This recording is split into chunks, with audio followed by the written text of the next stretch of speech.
Buong puso po, manampalataya ng buong puso na si Jesus ay Diyos. Siya yung Diyos na namatay sa krus. Tandaan po natin, walang tagapagligtas. O sino po yung namatay sa cross, siya po yung Savior ng kaluluwa natin. Kaya po kami ay nagbabahagi ng salita ng Diyos. Why? Because it is an order of God. It is a command na humayo kami sa maraming tao. Ibahagi ang kaligtasan para ikaw at ako makarinig upang ikaw at ako ay makasumpong ng buhay na walang hanggan. Kaya po hindi po kami naiiyak.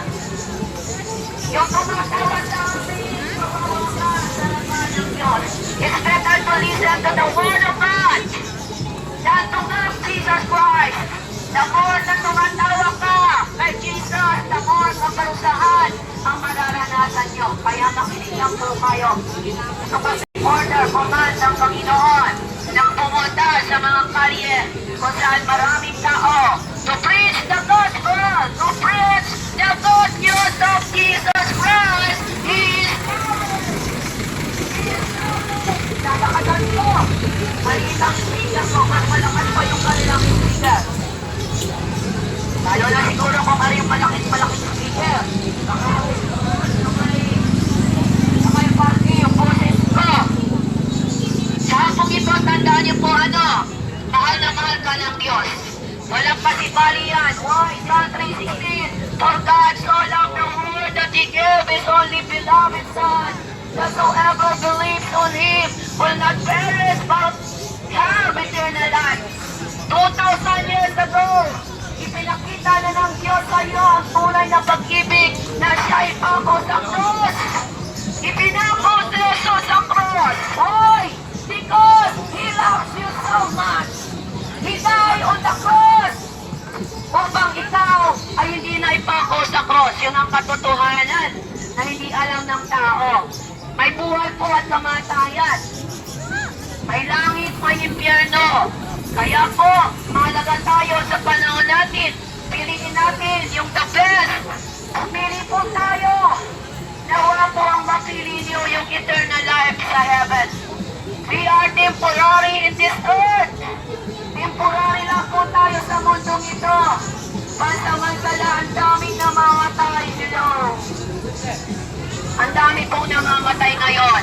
At huwag na huwag kayong mamamatay na hindi kayo tumatanggap kay Kristo. Hindi ka nananampalataya.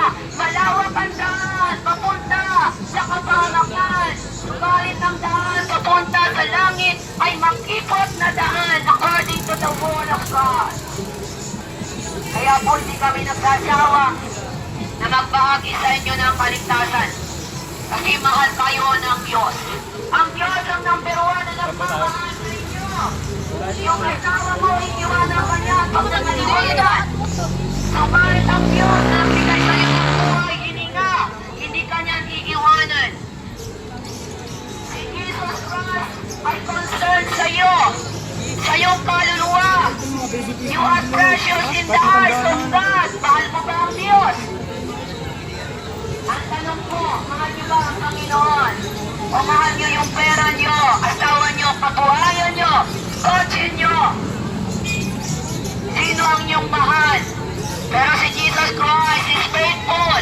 He died for your place so that you will not send to hell. But, may problema. Pag mahal na mahal ka ng Diyos, ang problema yung kasalanan. Ang Diyos ay hindi po konsentidor.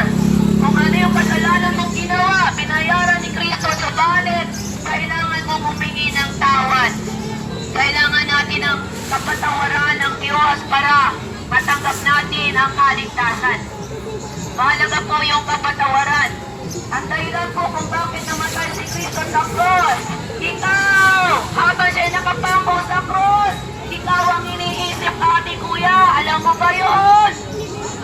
Nababasa mo ba sa Bible? Na ikaw ay mahal ng Diyos. At habang siya'y nakapako, pinupok sa ulo, siniba, tinadyakan, dinuraan. It is for you! It is for you!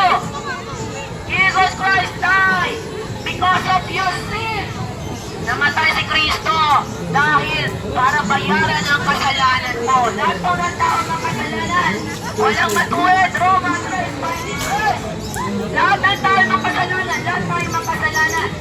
So lahat tayo nangangailangan ng kapatawaran ng Diyos. Kailangan mo si Kristo. Kailangan mo makasumpo ng kapatawaran. Kaya tandaan po natin, hindi po kami nagsawa. Mahal ka ng Diyos. Ang ayaw ng Diyos, yung ginagawa mong kasalanan. God is love. Ulit-ulitin namin. God is love. God loves you so much. God died the cross for you. He loves you so much. He died on the cross. He loves you, but He hates sin. Mahal ka ng Diyos. Ang ayaw po ng Diyos ang ginagawa natin. At ito po, basahin nyo.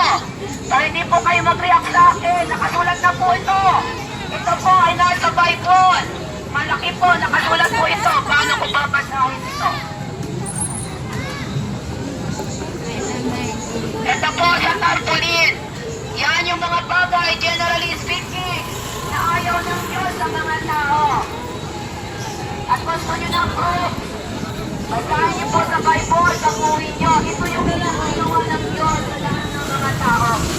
Kaya siya namatay sa iyo, marami pa yon.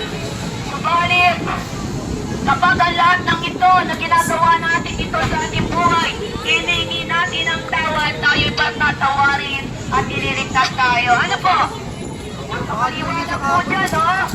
Paano ko babasahin ito? Sandali lang.